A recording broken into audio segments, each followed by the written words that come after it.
Welcome to Symptoms of a Creative Mind.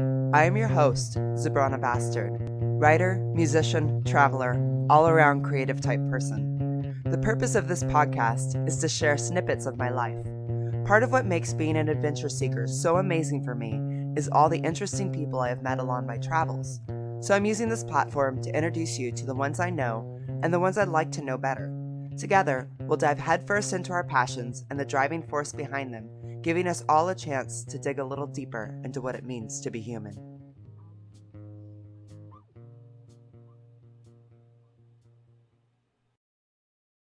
Okay. So, hi. Hi. Can you hear me all right? Yeah. Are you at a good level to talk and be okay with it? Yeah, I might be interrupted. I feel like someone is gonna come over and give me food. Is that gonna be an issue? No. It sounds like there's like something going on in the background though. Oh Are you yeah. watching We were TV? watching a video. Yeah, I can stop it. And then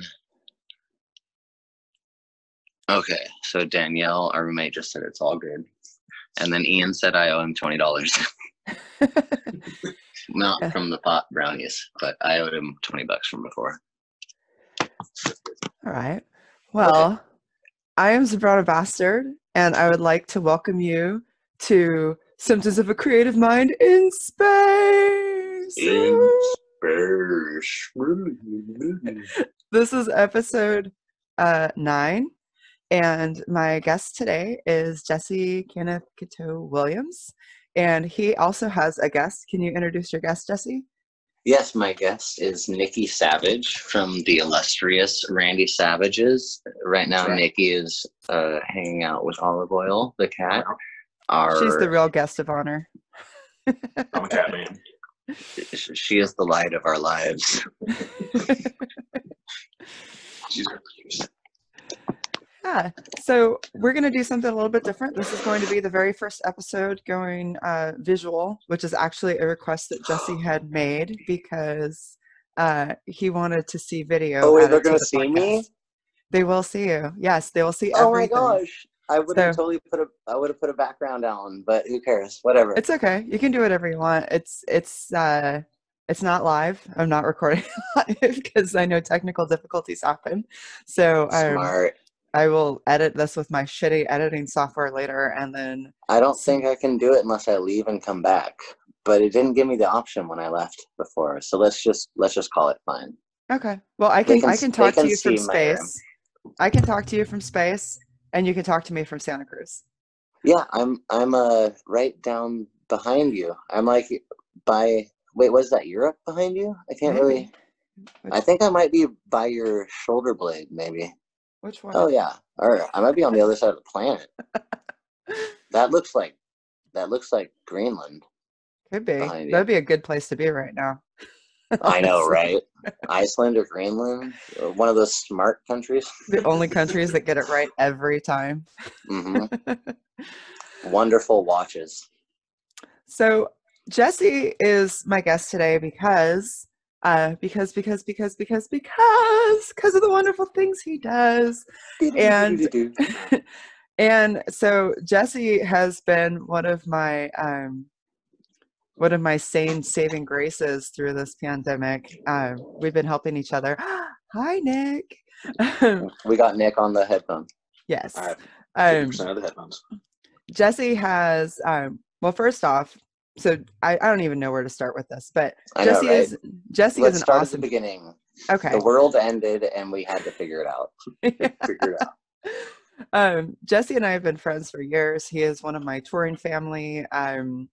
We've crashed on each other's couches. We've supported each other's shows. We've supported each other's button businesses. We've supported each other's burps and farts. Yeah, it's Jesse's good people. I was actually supposed to fly down to Santa Cruz. I actually had this huge plan mapped out. Weird, right? Like everybody had these plans that suddenly just went away magically in like the last month.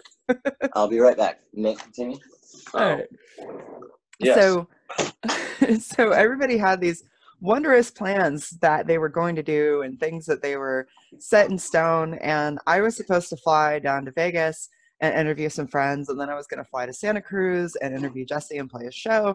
And then I was going to bounce to New York and all this stuff. And instead, I've been figuring out how to do things remotely. So yeah, it's easier said than done, to say the least.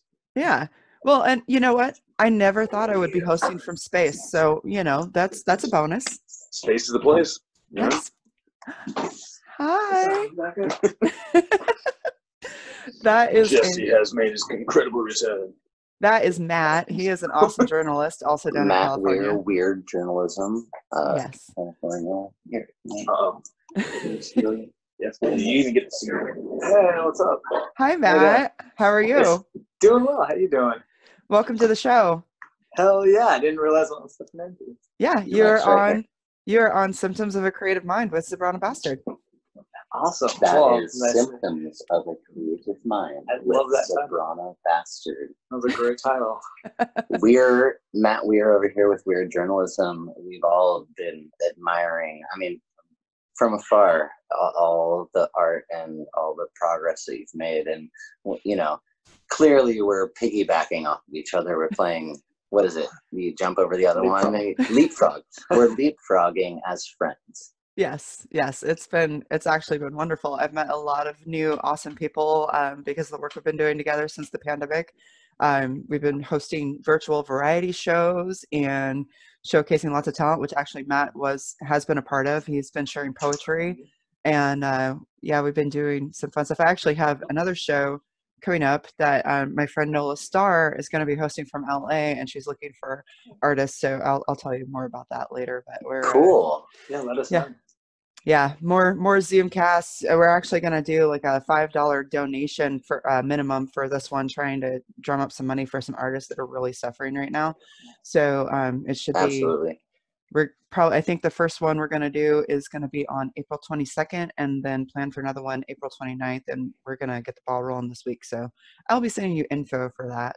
Cool. Lovely.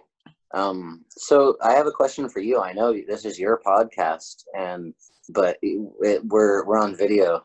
They can see me, so I feel invigorated. When do you think we will be able to book shows again in the real world? Oh man, just top of your head, just guess. It doesn't really matter. I'm gonna say probably after summer. Is when summer, like June, July to you? I'm thinking maybe like end of July, August, maybe. I'm hoping August. I want it to be the 4th of July. Because that way I can still have a birthday party on my birthday. And celebrate your freedom, independence. Fucking journalist over here got the joke. Yeah, no, it would. I think it's going to be. I definitely don't think we're going to be done with this by May. I think that July would definitely be awesome. I think any time to book live music and live shows, and I think that would be really awesome. There's actually been some really cool stuff happening up here in Washington where there's kind of a live music alliance getting together where everybody's kind of talking and working and telling legislature, hey, guess what? We are official legitimate businesses too, and we need live music. So please, let's some of that money that's coming into the state, please help us out. And it's been interesting because there's been like people going, hey, that's not, music isn't important. And they're like, well, technically it still provides jobs for bartenders and sound guys and door people. Anyone saying that is uneducated. It's a whole industry, yeah. And on top of, it was a meme that's been going around, but everybody's turning to art during this pandemic. Everything's shut down. What's keeping us going? It's authors, it's musicians, it's artists. That's keeping me going. I can't speak for anyone else, but I know that everything you do, I pay attention to. All my artist buddies, it's like I cry by myself consistently. Oh yeah. Out of just like being like, maybe I'm sad, but more often I'm just impressed that people are still pushing on, pursuing words. Well, I think the whole I think that the whole essential nonsense. Let me turn off my phone. In space. You have a rad Corona. It's like it's getting. Yeah. I'm loving the space background. That's pretty awesome. It's nice. Symptoms of a creative mind is this is our the first podcast that Becca's doing with video. Oh, cool. That's awesome. Yeah. Oh, yeah. And before we get too deep, Jesse, please just, I know you have like a million projects. You're always doing a bunch of creative stuff. I met you when you were booking shows at the Blue Lagoon in Santa Cruz. You're still booking shows at the Blue Lagoon in Santa Cruz, and our friend has spanned over a decade now. So just for my audience, or people who don't know you and who don't know the beautiful olive oil, please just, give me an introduction. What is it that you do? What are the projects you're involved in? And why is your cat famous? Because she is more famous than you are. Oh my gosh, that was like a bunch of questions. Yeah. Matt might be out, but Yeah, I'll pass back to you guys as well. so Bye, Matt. It was good seeing you, dude. Good seeing you. when you're closing the door, keep the handle turned on the outside so you can close it quietly. Keep Thank you very much.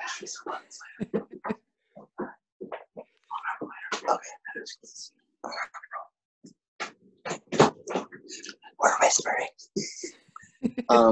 Okay, well, I'm Jesse Kenneth Cotu Williams, and I was born in Santa Cruz, and I love playing music and stuff like that. So I have been in bands, and I never really had a plan or anything. I've just kind of continued to, I'd say, like, roll with the punches. It's like a snowball effect. It feels like I'm rolling downhill because the more friends and connections you make, the more momentum you get. But saying rolling downhill sounds negative. But I'm rolling downhill if the bottom of the hill is the goal. It's no Sisyphus concept going on. I kind of forgot the olive.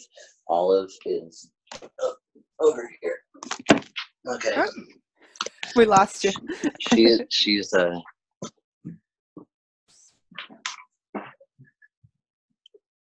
love of my life. She's being a cat right now. You can't tell cats what to do. No. This is olive oil. She's a beaut. I don't know why she's more popular than I am. Probably because she's way cooler. I have seen buttons of olive oil pop up in places that, like, they don't even know who you are. They don't even know who, like, someone had made like a punk rock kitty cat vest that had all these different cat buttons, and one of them was Cool. olive oil. And I was No like, way. hey, I know that cat. And they had no idea where it came from. They their friend had gone to a show and I bet it was Vampirates. probably Vampirates, and they bought a button from you and gave it to their friend because their friend was making the vest and had the cat with all the cat pens. And so, like, it was just a totally random What thing. a And I small was world. yeah, I was like, olive oil is like worldwide now, thanks to Vampirates and the buttons. Vampirates and Bosta's Daughter. I've gone on European tours with both bands, and we brought buttons because it's cool. People like it. Buttons are rad. Yes, buttons are rad, especially custom ones made Yes. by Zabrana Bastard Or Jesse. or Jeff. The spirit buttons have. I mean, not to the focus, not on me, because me, but Jeff Hill from Machinist did a fundraiser to meet his mortgage yesterday, and in 10 hours he met his mortgage, so he shaved his beard and his eyebrows. Oh, wow. That's crazy. Yeah, actually, it's funny because when we did the last variety show, my husband was like, "Is he making buttons? Is he like coming in on your business?" And I was like, first off, hold up. I said, It's such a competition. I know. I was like, Jesse's been buying buttons from me for years. Jesse makes his own buttons. He also supports other button makers, and it's totally okay. And for me, like, yeah, right now my business is flatline, but luckily, like, buttons, like, I own Becca Makes Buttons, and buttons are such a low overhead that I can restart the business at any time. And the way I see it is, like, you've been trying to make rent, you're trying to feed your cat and everything else. And I look at this, like, I'm still getting unemployment from my construction job. And so I'm not pushing buttons right now because I feel like I have a lot of friends that I've been helping out and things, like I bought a t-shirt from you, and I have other friends whose tours ended, abruptly, and they were kind of left without like some anything. kind of nightmare. I can only imagine exactly. how that feels. Like I bought their new album. Just helping out, because I feel like, okay, right now I have a little bit of access. I mean, I'm not rich by any means, but I have a roof and I have outer space. You're rich in ethics, Becca. So you're rich in personality and kindness. Yeah, I would rather promote my friends that are trying to still make ends meet and trying to get their basic needs supported than, like, hey, I would love if people bought buttons from me. It'd be great. Right now, my suppliers are not working. Well, your anyway. husband has your best interests in mind. I mean, bless his heart. He's, I can completely relate. Yeah. And then we also have like started messaging each other as friends that make buttons and doing like button buddy. Like, hey, what machine do you have? If someone orders something that I can't make, can I just push it to you? Like, that kind of stuff. Yeah, I think it's great. I think behind the scenes, people don't see it. We're not competing. No, I think it's a great system. And actually, I think that we all benefit when we work together more to help each other. Because I know there's been times where, like, when I was on tour and I had like $10 to my name and no fucking gas money, and I was stuck, and you were like, hey, this chick's on tour. Hey, buy her merch. Hey, can you help her out with the show? And it's a whole, like, art is such a community, which is like no other thing, which is why it's so important and like to have it and keep going and keep nurturing it. And I'm grateful. I mean, anyone that doesn't understand that is pure evil at heart, incarnate. They're evil incarnate, or they're just pretending. That makes sense. Yeah, I'm gonna agree with that. Yeah, I'm not mad at them. Like, you're either perfectly evil or you're pretending, or you're just clueless. Yeah, you could be ignorant. There's nothing wrong with not being taught yet. Which, you could be a child. Maybe you're a big old child. I will say the nice thing about being ignorant is it still gives you the chance to learn. And ignorance is not an insult. No, it's perfectly okay to not know something because it gives you an opportunity to learn something. And if you have not had any opportunity to join this wonderful world of community that is music, I highly encourage you. Then we welcome you. Yes, we welcome you. And as soon as this pandemic is over, get your ass to a live show, any show. Just keep checking it out till you find something. I'll give you such a biggest hug right on the mouth. Hug on the mouth. Big old hug on the mouth. Breathe. So you guys just finished. I watched a little bit of it. I had dinner and other things happening, but I did get about 20 minutes in of your set. You had awesome. the Randy Savages played today and did. Oh yeah, dig it, sister. Right. So tell me, we can't get loud. It's gonna get difficult. So okay, without snapping into a Slim Jim, Yeah. Oh, that's a big old convoluted story. I guess one day I just really wanted to not be a front person. I got really, I don't know, I was going through some stuff in my life where I just didn't want to like be on stage while the band is performing and I'm doing nothing except for like posturing and dancing-ish. And I just got super over it very quickly for one reason or another, or many.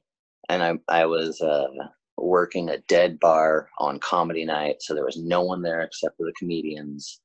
And I just decided I wanted to play bass in a pop punk band because I had previously played bass in the orchestra at Cabrillo College. Stand up, like not electric, like a double bass. Right, yeah, or with clickety clackety, with a bow. Like I was playing in the Hall of the Mountain King and stuff like that. Do you use a German bow or a French bow? French. So I use German bow. I can't even remember why. I think my instructor maybe just didn't have another German. Because I think everyone wanted the German. My heritage, as far as I'm aware, I never met half my family, but as far as I'm aware, I'm mostly German. So I would have done that, but I don't think there were any more. So yeah, French bow. Who cares? All good. Whatever. But I'm not judging. Thank you, Becky. You're so sweet. And I announced to the comedians in the bar, I'm going to start a band and I want to play bass and sing and I want it to be a pop punk band. And of course they're like, well, what's it going to be called? And I'm like, it'd be cool if it was like Hulk Hogan or Macho Man Randy Savage. And immediately someone was like, no, it should be Randy Savage's. And I forget who it was. It was either, I know Hamburger was there, and I don't know, some of the local comedian kids were there. And then I just heard, like, no way, it should be the Randy Savages. That's a triple entendre. Like, you're Randy Savages, you're Savages who are Randy. You get it. And just over the top ridiculous. Yeah. So I posted on Facebook. I said, I want to start a pop punk band and I want to play bass and sing. And you know how Facebook is. A bunch of people will like and comment and say, like, Blue, I'm in. Blue, I'm in. And never do anything. So this one right here, he didn't comment. He called me. He called me and he spoke to me with his voice, and he said, I want to do that. And I had been thinking about starting a band with him for like 5 years, maybe. He was in Dumb and Had and Beauty and Discord and a bunch of other bands that I didn't care about. But when I did see him, I never saw him sing, but I loved the way he played guitar. He plays guitar like Erica Frias, kind of like Revivery. Like there's a bunch of, he plays guitar like a crazy person. I'm probably a crazy person. I'm happy with that. He is completely. You are a musician, crazy. So it is very probable. So our weirdness worked together, and thank goodness we can get along. We are a little Randy. We could be a little savage sometimes, but it works out. Like, you know, if you watch 20 minutes, you probably saw us argue twice. At least 3 times, I think. Yeah. Sounds about right. Yeah. Bless his heart, he wouldn't let us lock up. I wouldn't. I decided it wasn't going to happen. I'm going to say bless his heart one more time, and I'm going to get that phrase out of my mouth. So, well, the thing though is, so you started off to start this pop punk band, but you don't define, the Randy Savages are not defined as a band. What do you actually call your guys? So we have been going as a punk rock wrestling accompaniment collective. That is a mouthful. It has evolved. So now we have a pretty fair Reno faction, and we have a wonderful Santa Cruz faction. And they kind of just become an amalgam once in a while. Like when we go play the Fest in Gainesville, Florida, shout out the Fest Wrestling, the Fest. It's better than Warped Tour. Sorry. That's not hard to do at this point. Well, it's better than Warped Tour ever was. Yeah. Warped Tour hasn't been cool since I went in '99. I thought it was cool. And even that was, and even that was pushing it. I was too young to know any better. Absolutely, it's better than Warped Tour in '99, and we're just so lucky to have friends in Tony and Joel and some of the dudes that organize that. And just, you know, from touring with Vampirates and Boss's Daughter, doing multiple full continent, intercontinental tours, you just end up, I mean, if you're not a terrible person and you persist, you're going to end up with some really cool friends. I agree. I could not agree like more. You.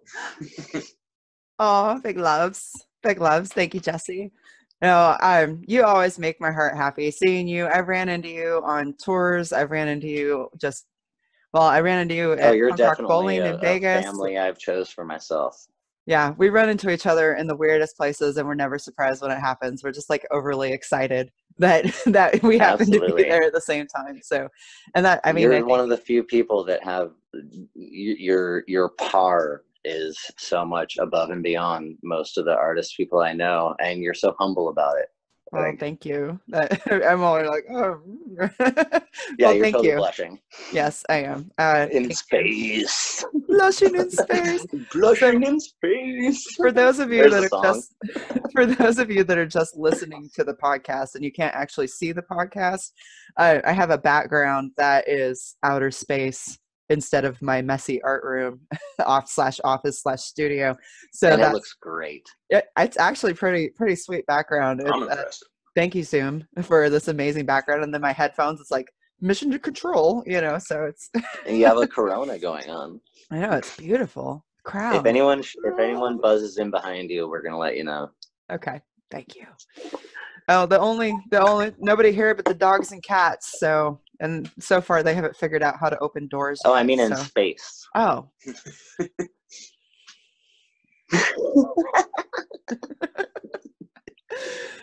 So with the Randy Savages, not only are you a wrestling collective, pop punk, multiple people. Nick is, I sold us short. I'm sorry for interrupting you. You're the host, but after Nick called me, it was done. And he didn't know that we were going to be called the Randy Savages. He only heard pop punk band.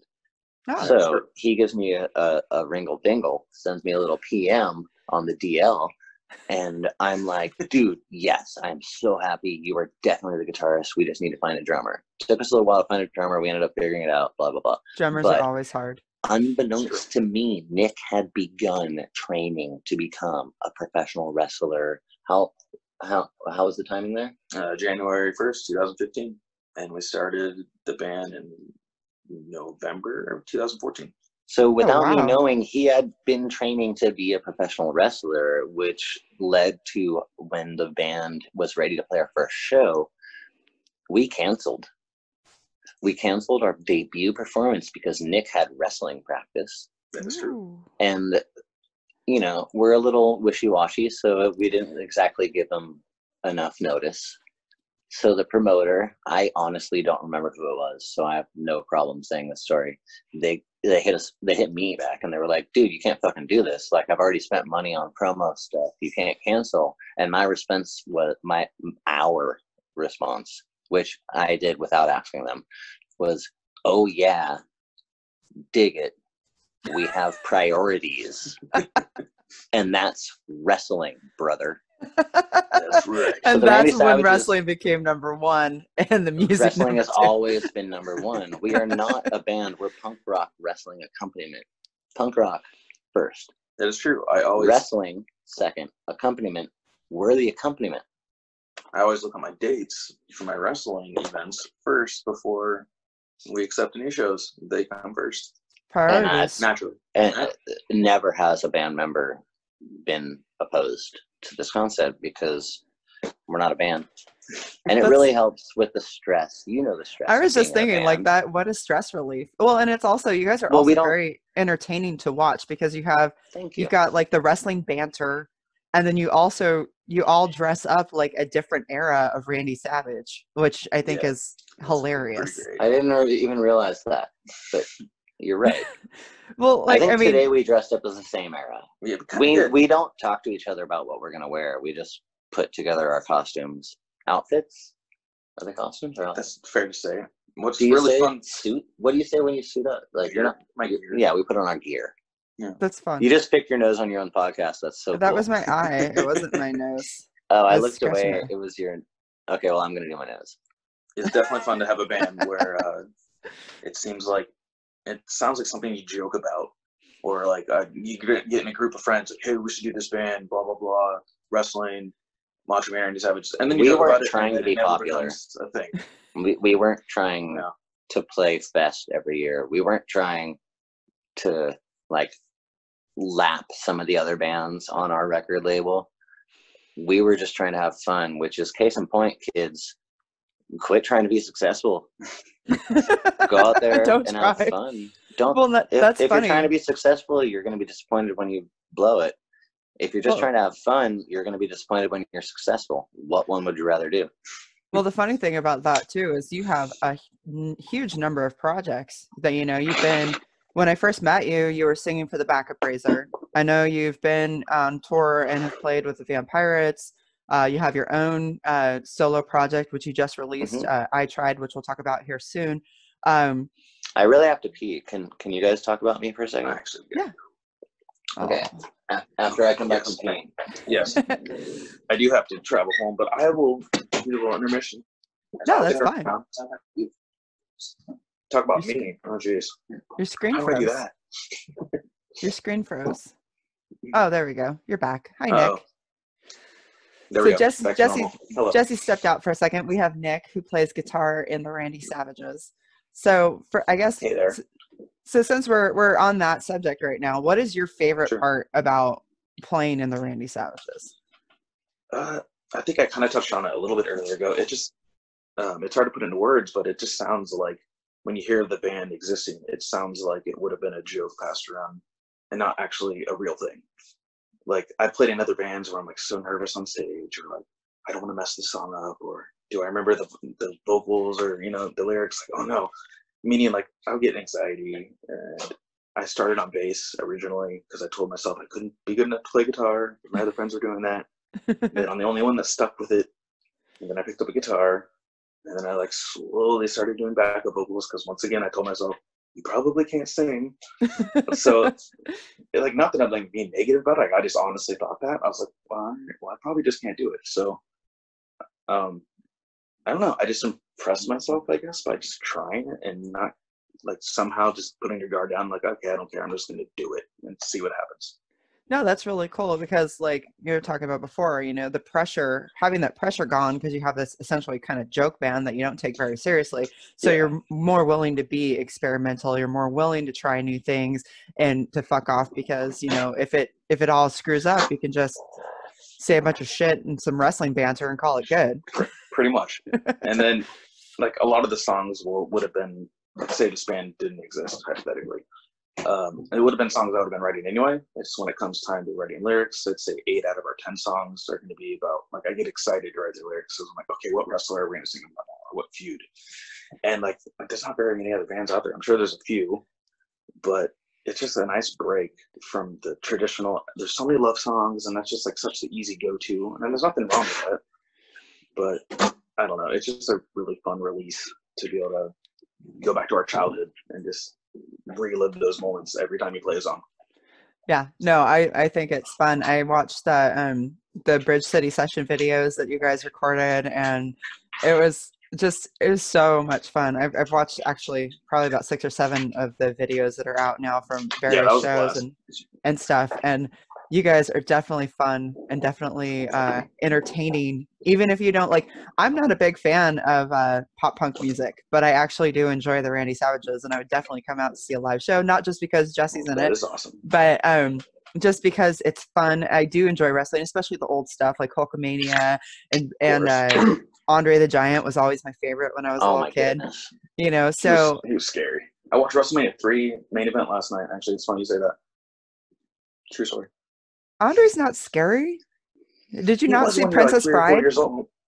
In Princess Bride, he's not scary. In wrestling, he was terrifying at times. He was a bad guy. He was a heel. In wrestling, you're a heel if you're a bad guy, and you're a baby face if you're a good Well, guy. he's no Iron Sheik. I will say that. That dude's fucking terrifying. Yeah. Break your back, make you humble. or New Jack. Yeah, that's a whole other level. New Jack is my gnarliest wrestler. There's some terrifying wrestlers. That took it a little too far. Okay, we're gonna dismiss Nick. He has to bring his girlfriend flowers and beautiful flowers.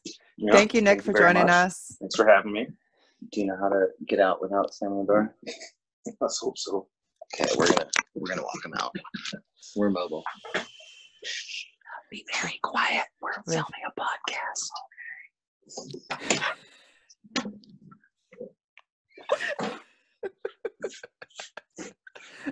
It's like you're floating through. All right, buddy. For those of you not watching, Jesse is escorting his guest and band wrestling collective member out the door. Jesse has a roommate, so he has to keep things very quiet when he's moving throughout the house. And out of respect. Yes, out of respect. And since we're doing this is the pandemic sessions, we're quite a bit more unprofessional than normal. So I love the pandemic sessions. That's such a cool story. Okay, we're back. So now that Nick's gone, and that was awesome. I love the extra guests I wasn't expecting with Nick and Matt. But so getting off of the Randy Savages, awesome group. You just recently released You just released an album or EP called I Tried. It's solo. And also you released a video with that. So tell me a little bit about what is I Tried and kind of your inspiration behind it and why you decided to go solo? Oh gosh, I don't remember. I mean, I've always played just by myself. I haven't always. You know, when you're learning, you don't play in front of other people. Right. And Nick, who just left, let me sleep on his couch when I came back from one of the European tours. I forget which one, probably Vampirates. And then he would just hear me like writing my own songs. I think I had a crush on a girl who lived in LA, and I was writing like love songs to her, and he heard somebody was like, "Oh dude, I wrote a guitar part for that." Oh, and random. we're already in the same band. Well, yeah, he would be sitting in his room with his guitar, and I'd be sitting in the living room with my guitar, and unbeknownst to me, he's listening to me playing along.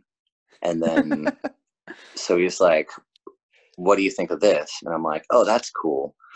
And so my solo songs would become Randy Savage's songs, and I'd transpose my guitar parts to bass lines because he wrote different guitar parts over my guitar parts.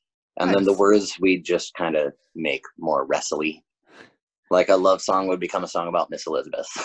It's not That's about kind of cool. Jack. So, but with I Tried, you only did one original and then you did 4 covers. And I remember you were telling me that they were songs that you really loved, that you thought that maybe people that didn't listen to that style of music but did listen to the stuff that you put out might be more exposed to it. So, why did you decide to go with only 1 original and 4 covers instead of doing like all originals?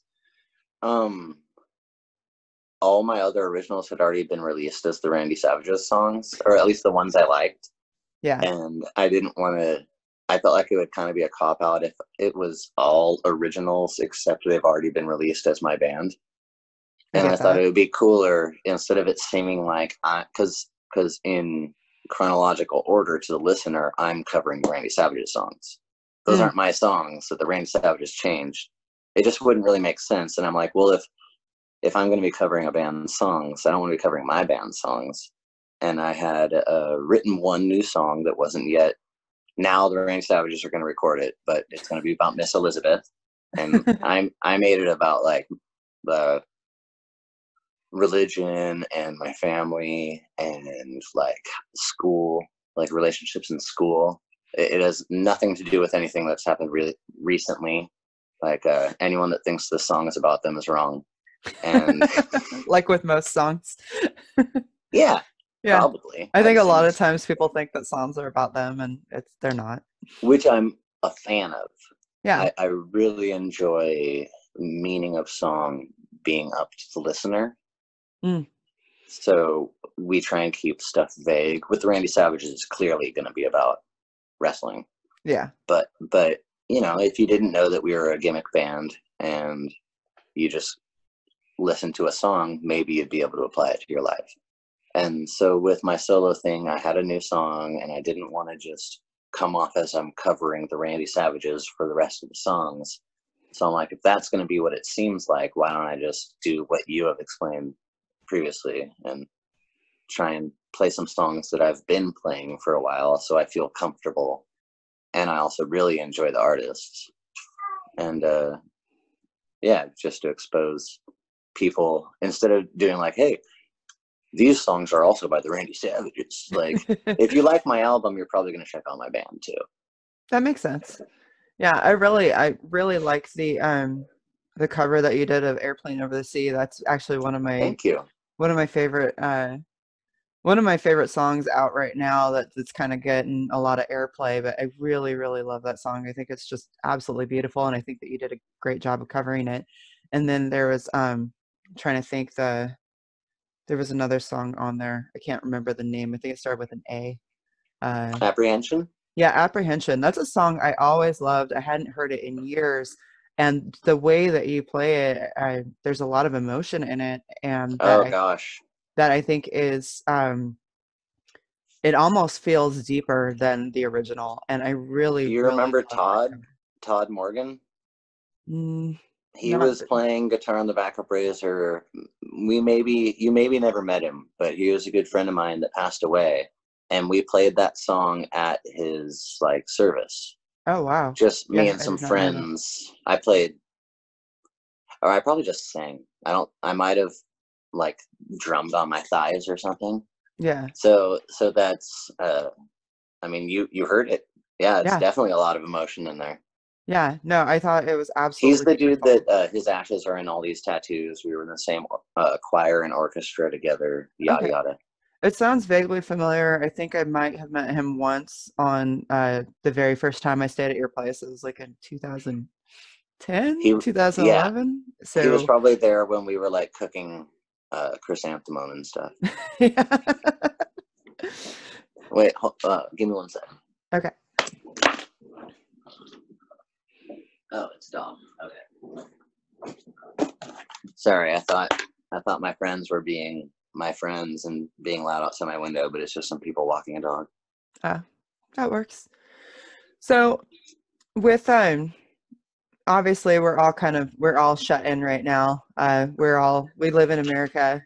I live in Washington State. Jesse lives in California. This is America. This is America. This is America. I just what watched a cool that. video. That video is so good. Just watched that yesterday. We've actually been my husband and I have been watching what is Community?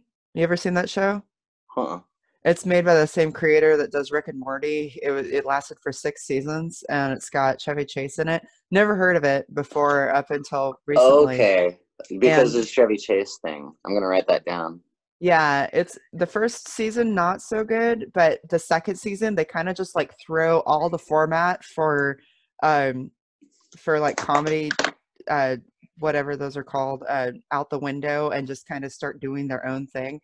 And you can actually kind of see how it would set the stage for Rick and Morty later to come.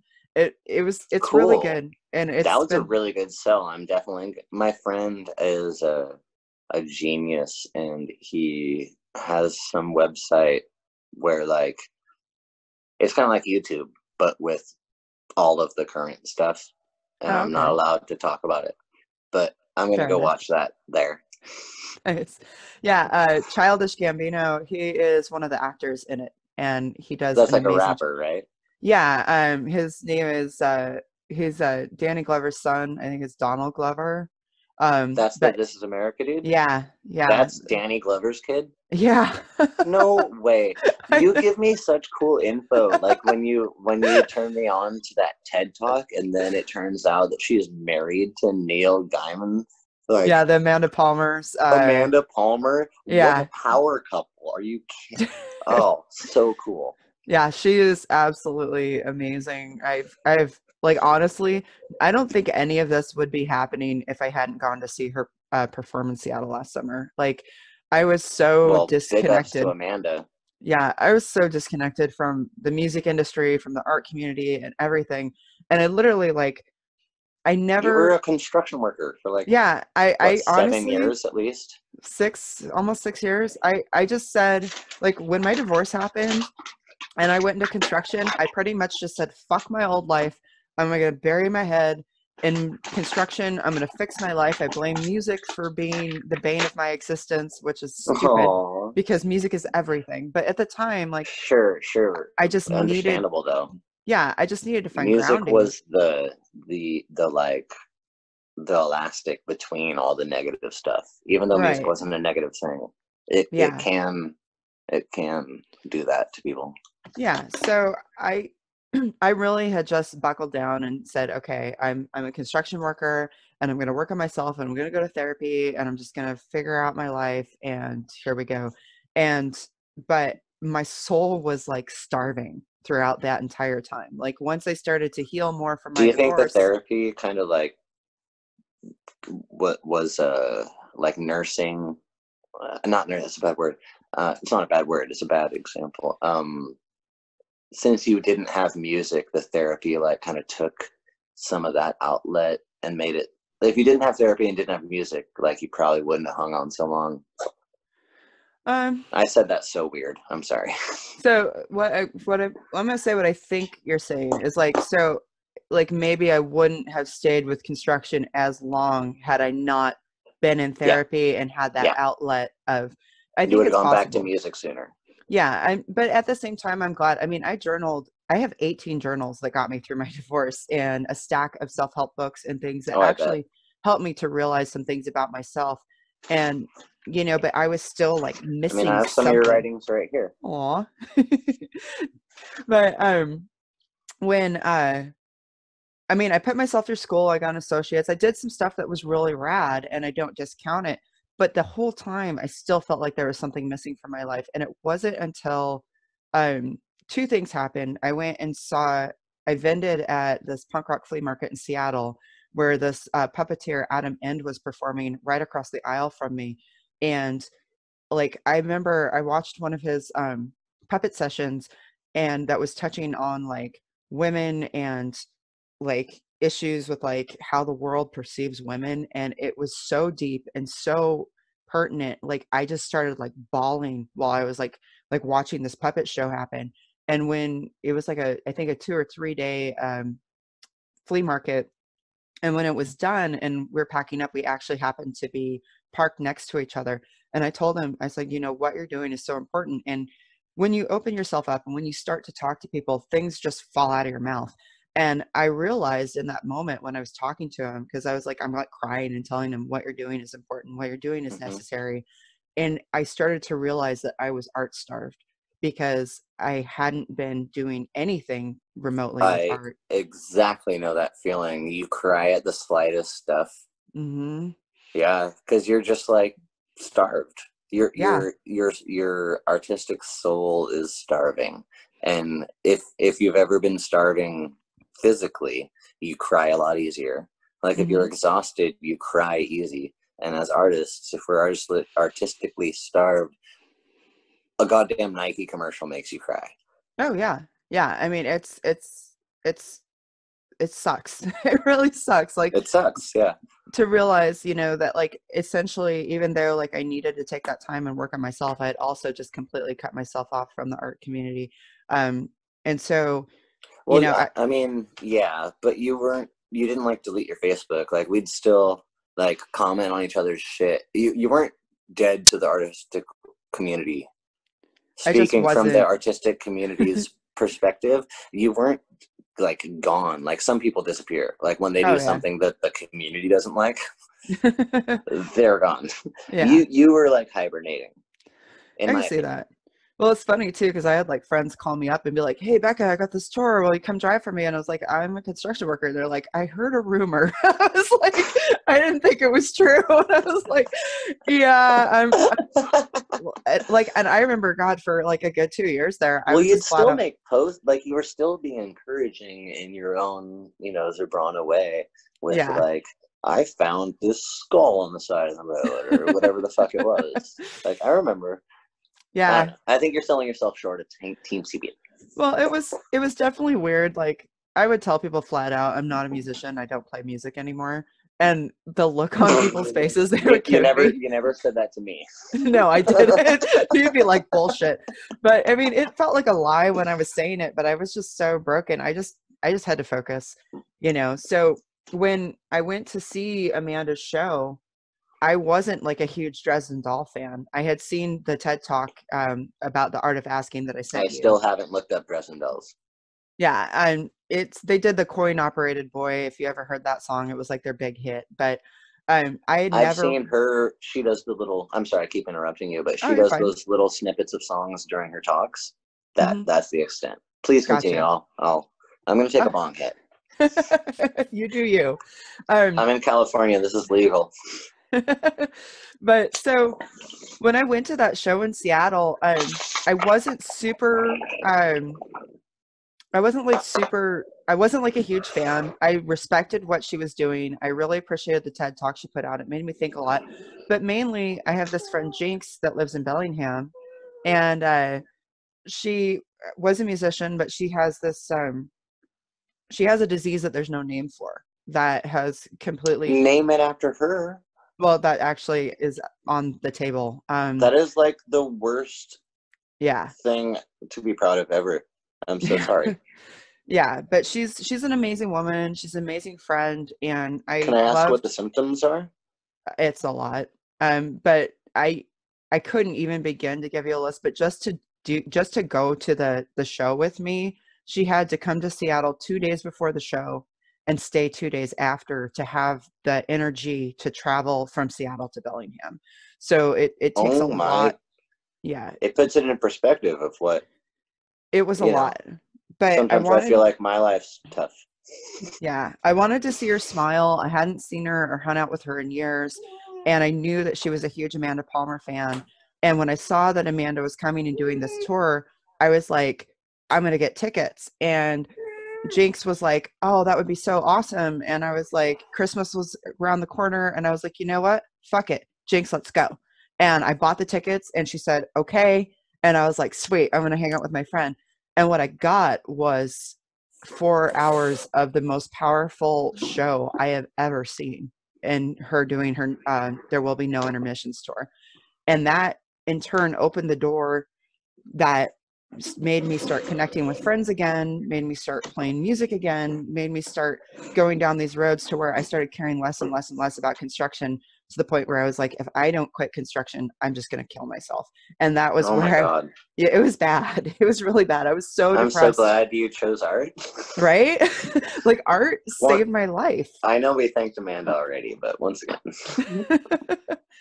Yeah. So honestly, I mean, oh gosh, how many times has art saved your life? High school? Can't even count. Right? I can't even count. Yeah. I've been writing songs since I was 7 years old. I cannot count how many times art has saved my life. Like that's so cool. So, and like also, like honestly, I threw all of my eggs in a basket, and that basket broke when the pandemic hit. And instead of well, like my business is flatlined, like I mentioned, but I had taken all my extra money and I put it in all these events that I was going to do. I had set a goal to do. I remember. Yeah, we were talking about how you were going to put the money from the event that got canceled into your Zoom. Yeah, but I still have yet to receive the check from that. So, if I see it, I see it. If I don't, I don't. Whatever. Right. That's the world we live in. Shit happens. We have to keep in mind that everyone else is in this position, or exactly. It's not just us. Yeah. No, I took a huge gamble on myself. I probably invested about $2,500 into events that are all now canceled or postponed. And there's only one event that I'm supposed to get a refund from, because a lot of them were smaller events. But I was like, nope, I'm going to do this. I'm going to do an event every month. And I did what I always do. You balls to the walled it just right at the wrong time. Balls to the walled it. No, I'm not even going to say it's the wrong time, because who the fuck is going to predict a goddamn pandemic? Honestly. Oh gosh, don't get me started. So, I mean, Obama did 5 years ago. Bill Gates did a few months ago. Yeah, I'm done. So, people will predict. I'm sure somewhere Nicodemus probably predicted some pandemics. And Nicodemus? I don't know. Nostradamus? No, there we go. Nostradamus. I thought you were naming one that I didn't know. Let's just say there's another one. Nicodemus. I wish Nick was still here. He would love that. Nicodemus is from The Secret of Nim. Oh. Also, I'd like to dedicate the show that the Randy Savages did earlier tonight to The Princess with No Name. My first crush. The only time I've ever had reoccurring dreams was when I was like 11 or 12, and it was the Princess with No Name, just like telling me things are going to be okay. And like from the Never Ending Story? Absolutely. Oh, she gets called, the hero names her at the end, like Star Child or something, but yeah, it's a Princess with No Name. And unbeknownst to me, my mom was like getting messed with by my stepdad then. And so a bunch of the noises that I thought were like normal noises, like, they're just playing, like weren't. And so I think that was just my psyche being like, you're not going to deal with this right now. Like, instead, you're going to have reoccurring dreams. Well, what a wonderful goddess enchantress to come visit you in your dreams, because Neverending Story is a great fucking story, and the Princess with No Name is just the embodiment of peace and tranquility. Even when she's like suffering, she's still just like, please help us. Like not. It's like the giving little up. kid, cute girl version of Jesus. I could see that. I could totally see that. For an analogy, yeah. And a much better Jesus at that, I'm going to say, because I don't think she would like create any kind of violence or anything, which Jesus had violent tendencies in the Bible. When he got pissed off, he had a temper. Right. Jesus did have a temper. So I can't see the Princess with No Name like throwing tables or, Better than Jesus. I'm wearing an I Hate God shirt right now, so I can't even argue with that. Like, not even going to pretend like I'm going to argue with that. No disrespect, no intentional disrespect. If you do follow Jesus, I am just not a Christian, and I do not it's follow Easter right now. Maybe we should do a little bit of talk about this, because I was talking to my mom, who's a devout Christian, and my uncle is an Episcopalian pastor who was in the Marines as a pastor. Oh, wow. And most of the rest of my extended family is religious, except for one aunt who's a member of Mensa. She's not religious. Weird. Because she's very intelligent, and it's weird how the smarter you are. Her and I share a birthday, oddly enough. On the 4th of July? Oh, the 21st of July. Oh, 21st of July. You just like to celebrate on the 4th. Well, the 4th one, I'm hoping that we'll be let free of this pandemic. Oh, okay. That makes sense. Even if it's safe on the 30th of June, I hope they wait till the 4th, because it would be such a cool. And then I hope they release a sequel to Independence Day, the Alien movie. And then I hope the next thing that the Power Elite does is start exposing us to disclosure, because they've already done the stay at home. Like, they said we can't celebrate Easter. I don't know. Why can't aliens be the next big thing we're scared of? It probably won't be real aliens. It'll probably be like humans posing as aliens. I actually have an interesting theory about that. Like, oh, let's hear it. This is why we're doing a podcast. Yeah, I was watching. Yeah, it's for tangents, wild tangents. So, like, we had a subject matter. We had no subject matter. We were just like, I'm gonna do this. I've been dragging my feet, so fuck it, Jesse. Are you available? Maybe. Cool. Let's. I was so happy. Yesterday, I almost asked you if we could do this. Yeah, I was like, hey, when are we doing it? Because I need it. Well, I was dragging my feet. As anyone who listened to episode 8, it's just me reading stories. So I was like, oh, fuck, I've got to release this. Because I didn't even know episode 8 came out. Yeah, episode 8's out. I read Bullet of Sobriety and Believe in Rainbows, the story that I read at the end of our last show. And that was the show, because I was super depressed. Well, at least you did it. Yeah, I was super depressed. I was dragging my God. And then I realized, oh, fuck, tomorrow's Wednesday. And it was like 9 p.m. on Tuesday. And I'm like, I'm not going to try and get a guest right now. I'm just going to do this and put it out. And boom, there's an episode. So at least there's that. And then I was like, okay, my hat goes off to you. I'm not wearing a hat. My hat goes off to you for being depressed and still doing it, because I suffer from depression. And I know we're older now. We're in our 30s. But I bet in our 20s, like, that episode wouldn't have fucking happened. Probably not. Well, it depends. Right? I was manic depressive. It depends on your man. I fucking was like, I'm gonna do it anyway. Fuck it. So I did have a different kind of perspective. Is it okay with like complete context and wanting you to stay healthy and stuff that like Drunk Becca was pretty fun? I will say that Drunk Becca had her moments. Yeah, but when she was we also were hanging out, it seemed she was a train wreck. I've heard stories I didn't like, but whenever I was personally hanging out with you, we had a blast. Yeah, I think I peed on the tree outside the Blue Lagoon, not once but twice. And that's like a busy street in Santa Cruz. It is our downtown, directly across the street from the main bus station. It is the hub. Unless you want to, I don't know where else you'd go. Yeah, I know, like, I was singing a song on stage about pissing on a tree, and then I was outside the bar pissing on a tree, and a bum high-fived me. So, eat your heart out, Santa Cruz. I'm not even, like, those are some fun. I don't even feel shame off that story. Like to me, that's funny at a pure Where's the shame? Yeah. No, honestly, like even when I got sober, my whole thing was, one thing I was telling people for like the first couple of years is that I'm sick of just being so out of my head that I don't know what's going on. Like if I'm going to piss in front of a cop out in mid daylight, I want to know I'm pissing in front of a cop in mid daylight and be like, hey cop, yeah, that's right. That's me. I'm peeing right here. Fuck you. And yeah, like instead it was like drunk me stumbling out of the back of a tour rig, pissing in front of a cop, and then like stumbling back. Is this a real story? Oh yes, that is a real story. And were there consequences to your actions?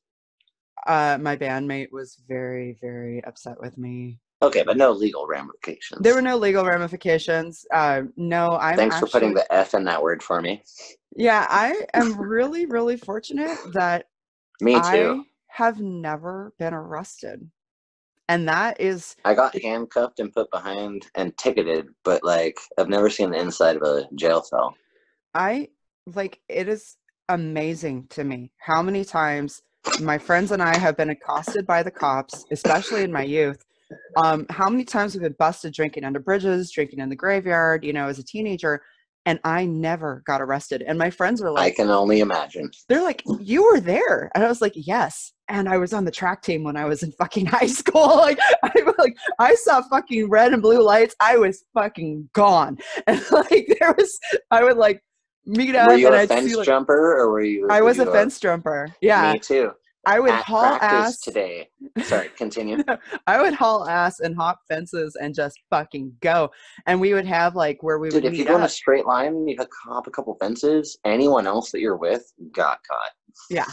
Oh yeah. I know. I had friends that spent a lot of times in juvie and the drunk tank and shit. And like when we would meet up, there'd be like from the same parties. Yeah, we'd be like a few of us would make it to like some rendezvous point. We'd be like, yeah, let's go meet by the tracks. Let's go. And then sometimes it would be just me. And sometimes it would be two of my friends. And there was like 30 of us drinking. It's like, not everybody got caught by the cops, but everybody went in like just different directions. Of course. Yeah. But yeah, I've never been arrested, which is just, it blows my fucking mind. And now it's going to stay that way because you don't really do anything wrong. I don't do anything that really would warrant an arrest. I think at this point, like I pay my taxes. I have insurance on my vehicle. I don't, if I'm speeding, I don't have, like 20 pounds of cocaine in the back of the car. I learned a valuable rule is that if you're going to break if you're going to break a law while driving, break one law. And so otherwise, if you're speeding, don't have cocaine in the back of the car. If you're speeding, don't be drinking and driving. If you're speeding, oh right, just have one thing wrong. Just break one rule. So if you get popped, it's not like a huge felony charge. That's something one of my criminality and moderation. One of my friends taught me about some of his mistakes that put him in prison. He was like, so I wouldn't have got caught except I was speeding. So it goes, if you're gonna do anything illegal in the vehicle, don't speed. Make that the thing. Don't speed. So yeah, so I've been let's get the podcast back to music because now we're just doing like the anarchist cookbook podcast. I want to hear about the music you're doing just solo with your bass, because the first time I ever saw you perform, you were I think you were just a driver. You were the transportation safety technician for the Athearchists. That's a good one. And the backup racer was playing a string of shows with them. And I think either a band dropped off or you were just booked on the show and you played solo with only your bass. And this is a while ago. Yeah. And it wasn't, I think, it was North Coast. Do you remember this? Yeah. Was that where we played upstairs? Yeah, it was upstairs. It was an artsy room. Yeah, I remember it was a super narrow staircase, and we had to carry Dano's drums up through, and it was like we left them attached to the drum stage, and we like tilted, and like that was a hell of a fucking job getting up there.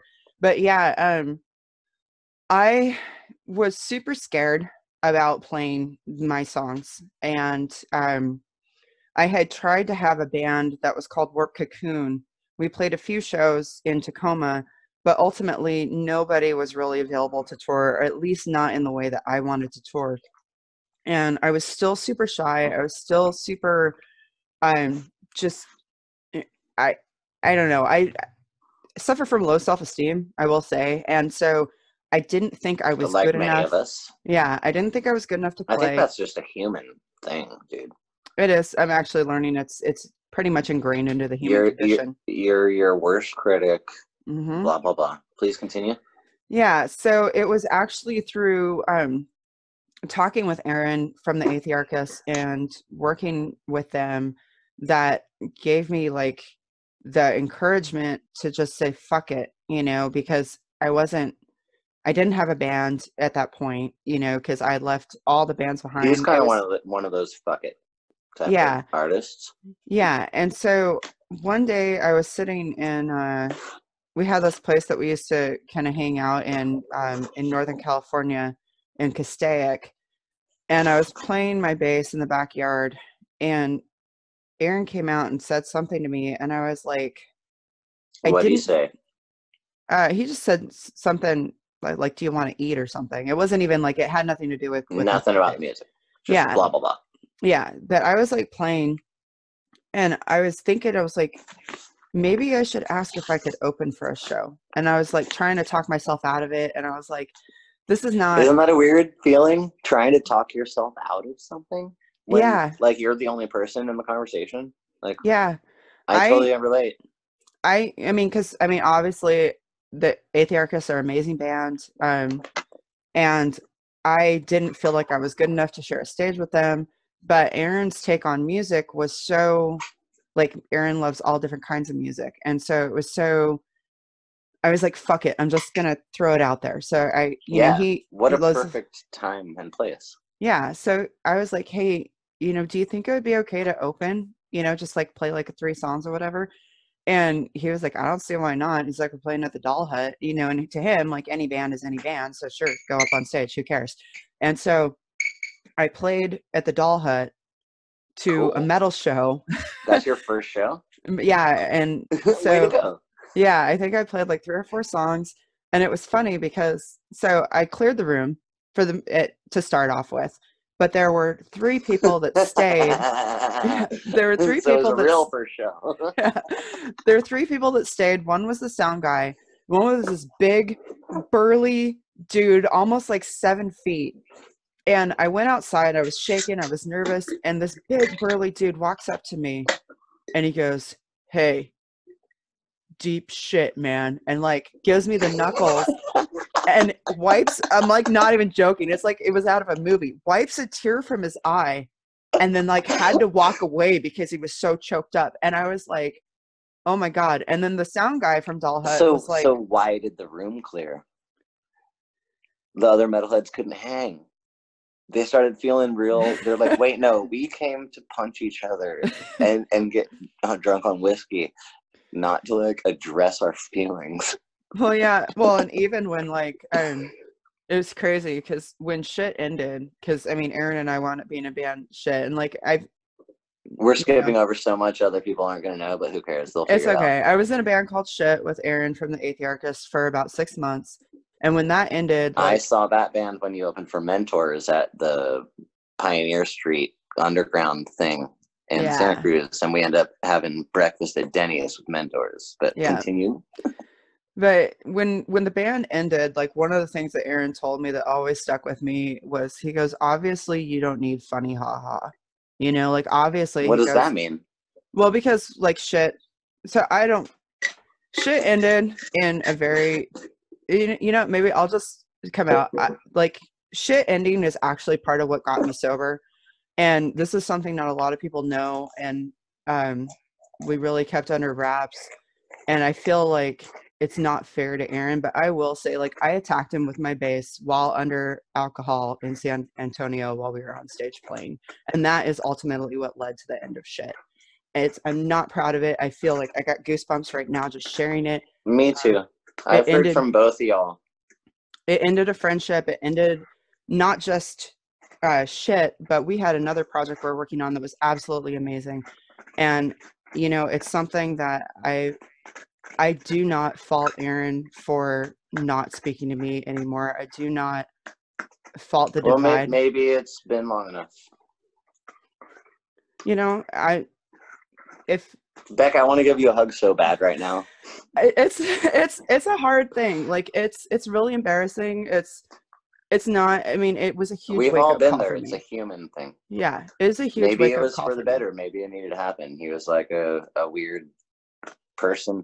You know how sometimes you're gnarliest to the people you like the most because you're not comfortable enough, and then you just sometimes. Well, I've been there. I've done too much drugs or alcohol and been a total mess to my favorite people because little scared me wouldn't do that to the people that actually deserved it.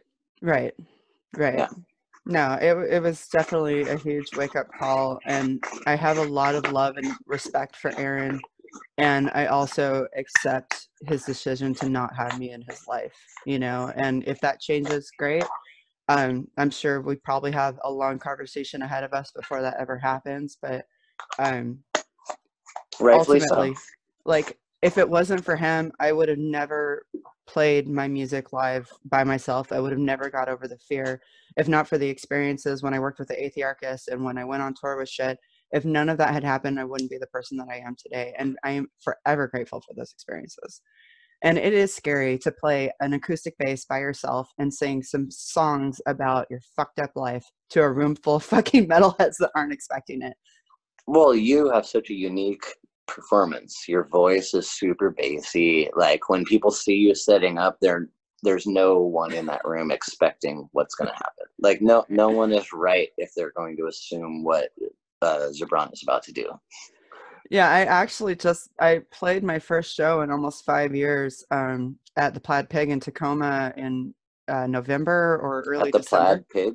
Yeah, it's a newer club in Tacoma. Oh, cool. I'm hoping they survive this pandemic. Oh gosh, I hope. Yeah, but I mean, hope against hope. But even after a bunch of places in my town, a bunch of places have already shut down, and the bar I work at is. We don't know. It's a family-run thing, so it's not. It's either gonna stay the way it is, or it's just gonna not exist. And it's scary. But I do know that there is a famous scientist, Dr. Ian Malcolm, that said life will find a way. I agree. And I believe art will find a way. Also, we're gonna play. We're not gonna stop playing. And we'll make our own venues like we always did. Exactly. Even if it has to be online for a while. I mean, I'm so proud of the music community for not breaking quarantine. Like even though my band did a live performance, it was 3 people in one building and we did touch each other. I mean, we're a wrestling band. I wanted to lock up. Like Nick and I got in a fight, and I tried to do a test of strength, and he reminded me. He's like, "Nah, brother." Yeah. No. When was that Doll Hut show in reference to when I saw you play for the first time? Like, how long had you been playing solo when I saw you? Probably 3 shows. Because so it was very close then. Yeah, I don't know if we played Santa Cruz. And then who were you on tour with when you did the Europe trip? I was working for Bob Wayne and the Outlaw Carnies. Okay, I'm not familiar with them. I probably should look them up. Bob Wayne is he doesn't define himself as an outlaw country band, but his fans define him as an outlaw country band. But he's kind of part of the Hank 3 family. Like he got his start. That's exactly what I was thinking. Yeah, he got his start working for Hank 3 as a guitar tech before he took it solo and went on his own and did his own project. He's good. He's amazing. Bob is amazing. Yeah. I got a lot of love for Bob too. Yeah, I worked for him for like 2 years and did 2 tours in Europe with him. So you did 2? Yeah. I went for 2 months the first year, and then the second year we were out there for 3 months. Oh gosh, what was your route? Oh god, dude. Off the top of your head. Oh, you. Okay. So it was All like over when I Europe. was Come on, when it I was was a tour. traveling with Guar. But were you? I mean, when Vampirates or Boss, when the voted best records bands do it, we have to do it as cheap and like we're DIY. But when I went, and also when we did the U.S. tours, so I've done U.S. tours as like call it paycheck to paycheck tour. Like you don't know how far you're gonna make it. Possibly you're playing at a gas station. I got stuck in North Dakota once, and it was playing at an open mic night. I barely found that saved my ass and got me out of North Dakota. So yeah, I get that. We've been there. We've done that. Then there's when I worked for a band of orcs who was on tour with Guar, where we were following Guar's route, which would be like, yep. And that's what you just did. So you were on tour with a person that has their highest paying demographic for that day planned. Like they know already. They're professional. So you did a lot of weird drives, and I was a driver for orcs during that too. So we were in the same boat, except honestly, you're in Europe. I was in the U.S. and Canada. I've never done a tour that was linear. That was 100% linear. I have never. I mean, I toured for like 5 years. Solidly. But what about when Backup Razor and Athearchus were doing stuff? Like we would have to do. There was no way. No, dude, we were wherever the show would play. Dude, it was crazy. Like driving the mobile stage, that thing got, I think, 8 miles to the gallon. I think that's being nice. And because we didn't have a diesel. You mean Robin Big didn't give you a bigger gas engine? No. I went since like in the last year or two, I went to Aaron's house and got to see the thing. And it's like they're still improving it. Oh, I'm sure he probably has some amazing master plan that he's working towards. That boy's brain never stops. I don't know. Oh gosh. Yeah, he's a character. Yeah. No, I mean, he ripped it down and rebuilt it at least 3 times while I worked with him. At least, like gutted it, redid everything. And pretty just much for our listeners, if we have people that are continuing this whole thing, Athearchus are a 2-piece. Wait, if anyone's listening, they already know this. Maybe not. It's a 2-piece hardcore band from Eugene. Was you and Aaron. And whatever drummer we could find. So when I saw you, the drummer of Mentors played with you. Oh, that was in... and you had that giant, like, machine gun bass. Yeah, the Assassin. I still have it. The Assassin. Isn't that, like, incredibly awkward to play? I am a lush. Like, I can only play a Fender Jazz, like... I'm glad it's a long neck bass. I don't know. I need to play really close and up here, otherwise I can't move around, and I'm skinny, so it needs to have that little cutout. It is hard to. It is an awkward. It is awkward because it's light. It's like light at the body and heavy at the neck, so it is awkward to play. So why in what world is that? Why didn't they just put a weight on it? No, dude. If we ever get to hang out again, I'd love to like fiddle around. What do you mean? If we are totally gonna get to hang out again, you are insane, and it's not gonna be. You're in a different state, though. What if it's not gonna be in space? California secedes.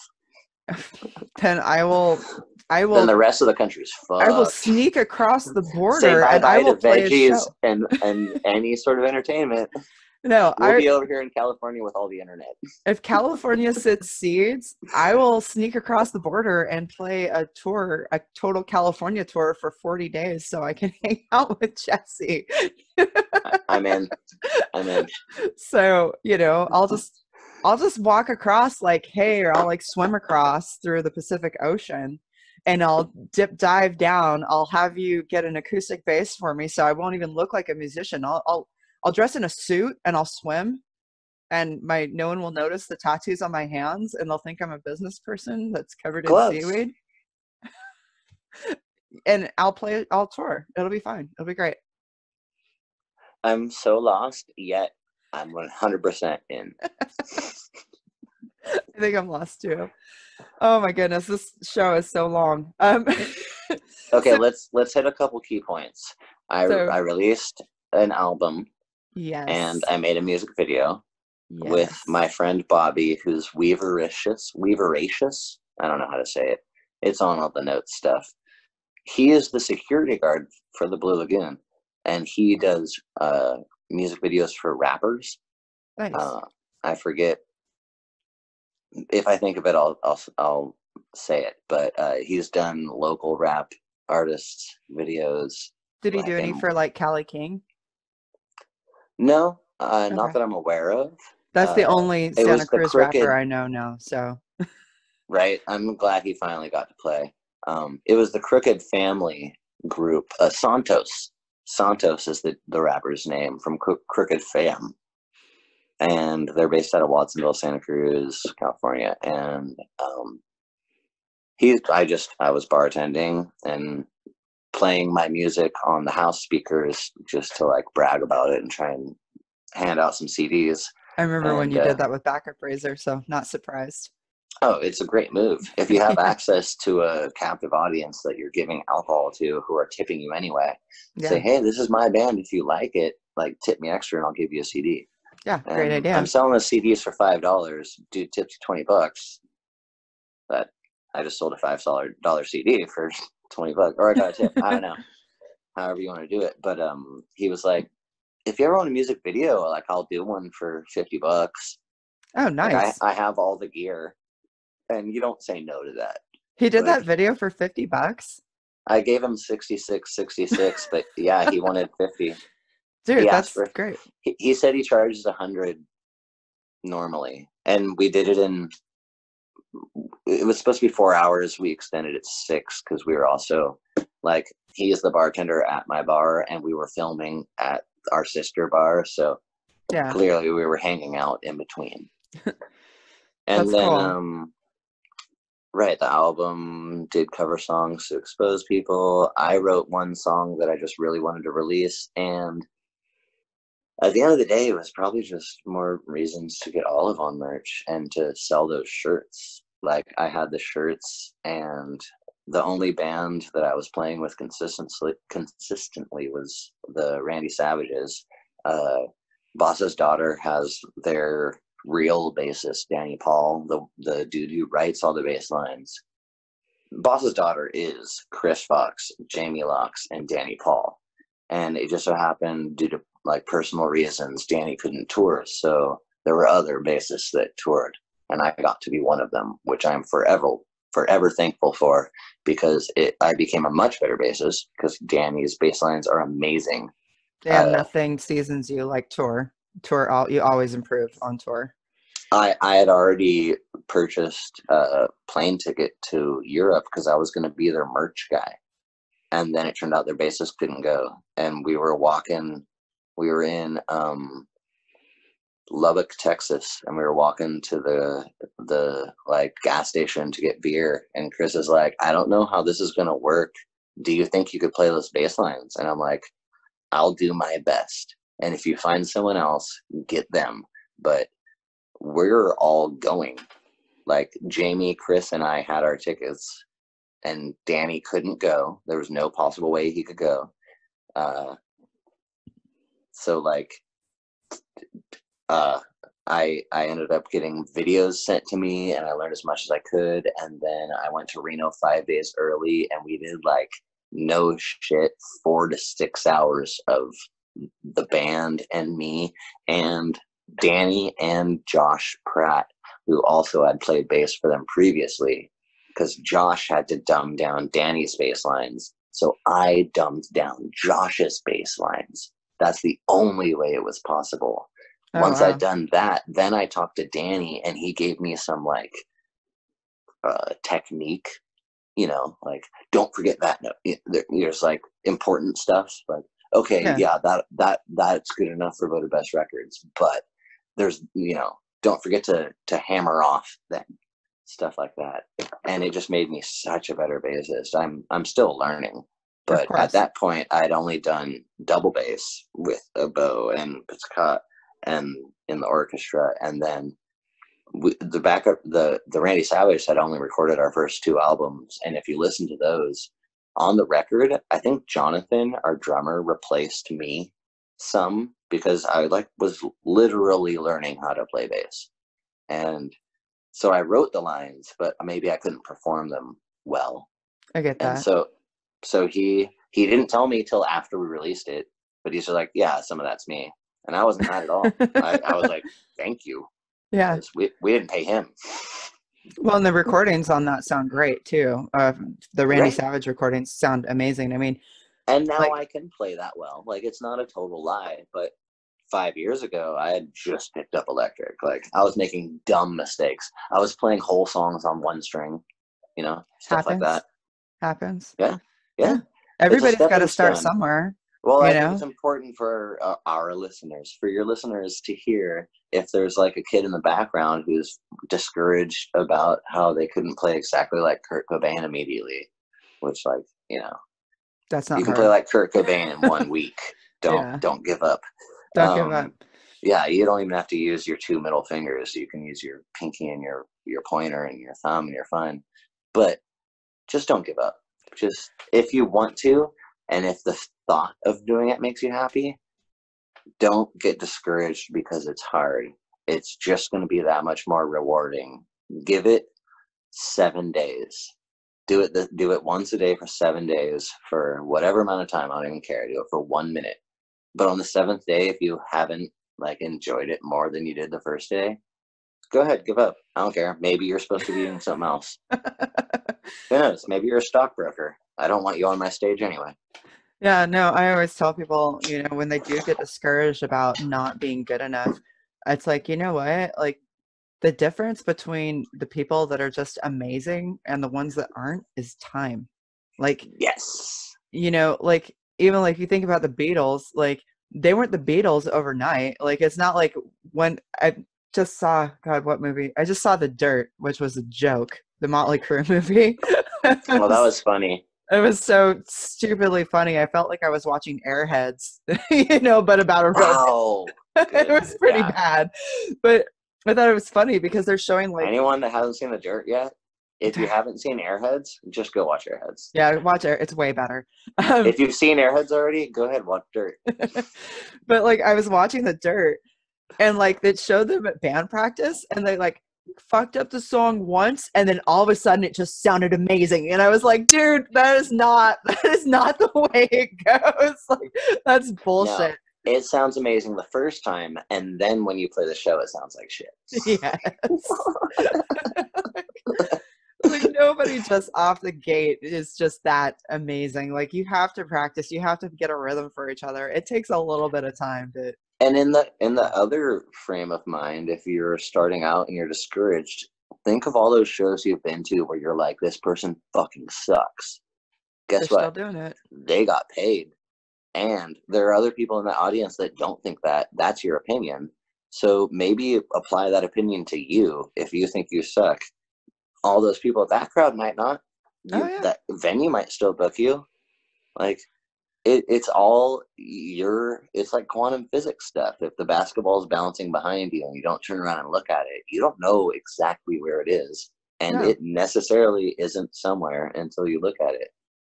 That dude's cat in the box, it's alive and dead at the same time. Yeah. So you suck and are amazing at the same time. It's just up to the fucking perspective. Well, I always tell people, you know, there's an audience for everyone. Like, I have heard some terrible, terrible music that has its own solid fan base, you know, like Creed. I'm not even going to argue. They're Nickelback. millionaires. What? Perfect. Not even going to argue. But no, I mean, there are some horrible bands. I like Tiny Tim. Actually, that's an inexplicably successful artist. Yes. How the hell did they get successful? They didn't give up. They didn't give up. Everyone. Weird Al, Nardwuar. There are so many people. Yeah. You just need to allow your audience to find you and believe in yourself. I was like, I can't tell you how many times I have opened up for metal shows with my solo project and cleared a room many times over. But then there's also those rare occasions where people that are showing up to a metal show that sees this tattooed girl that looks like she's in a metal band. Well, I am, but you know, playing an acoustic bass, singing these sad, sappy songs about suicide and fucking people shooting themselves and like fucking, my music's fucked up. Like, I'm not even gonna lie. And suicide. Yeah, I got some dark shit inside. But then there's people where it's like, they love it. Never forget that. I'll never forget the first time I saw you play, and I wasn't there to see you play. I was setting up my show. Like, I probably had the most reason to be distracted of anyone, and still I stopped and was like, whoa, Rebecca's killing it. That was actually one of the shows, and I think that was the second or third show. I don't remember when we went to Santa Cruz after the doll hit, but I feel like it was the second or third show. And I was really surprised because I didn't clear the room at that show. Like, I think I had like a good 15, 20 people that watched my whole set at that particular show that I played with Backup Razor and the Athearchus. Like, I didn't clear the room. Oh, okay, yeah. Like, I was surprised because I cleared the room at they the had doll to go down hit. those stupid stairs. There is that. But yeah, I didn't Were we in Tahoe? I did play in South Lake Tahoe. I think we did play that show. No, was that show in Tahoe? No, but I do remember playing at that show. That was a sweet venue. But the one that was all wood and we did was it upstairs also? That place, with the last time we played there as Boss's Daughter, they have a basement.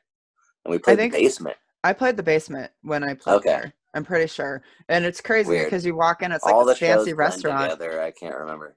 It's like a fancy restaurant, and then there's like the show, and you wouldn't think a show would happen there, like not a metal show or a punk show. It's cool. It's awesome. Well, business owners. Do you have anything you want to get off your chest? Anything we didn't push? I'm going to go ahead and wrap this up. I just want people to be safe so that we can finish this and get back to, high fives and stuff. Bink. High fives. Definitely. I love you, Jesse. Please check out our musics. Please keep on listening to this podcast. Oh, and we're both on Patreon. Patreon.com/ZebranaBastard and Patreon.com/ Morketiden, MORKETIDEN. It's such a cool resource, this thing. Yes. So please check out the links. Support art, support music right now. It is so incredibly important. There's a lot of seriously starving artists right now. And so support the arts as much as you can if you're able.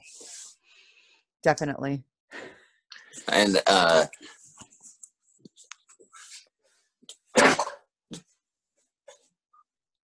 thank you for being you.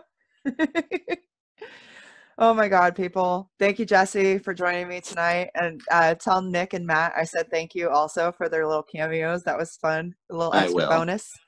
So totally. Thank you for continuing to be amazing and doing this podcast and teaching me all the cool stuff you've been teaching me. I am doing the best I can. We learn together. Grow or die. I'd rather grow.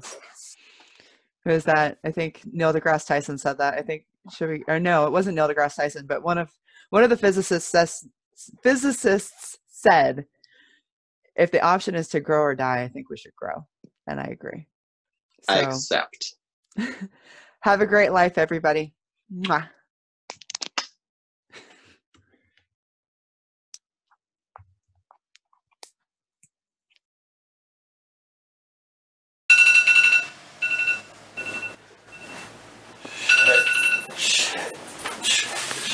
Shit. All right.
thinking about, so I'll keep singing. Na na na na na na na na na na na na na na na. Oh oh oh oh oh. Na na na na na na na na na na na na na na na. Oh oh oh. In the dead of winter, as the rain gets thicker, I can get better, I can recover, I can play guitar when I feel like dirt. And then in the summer, like the boys of Bummer, I can do want you, it's all thanks to you.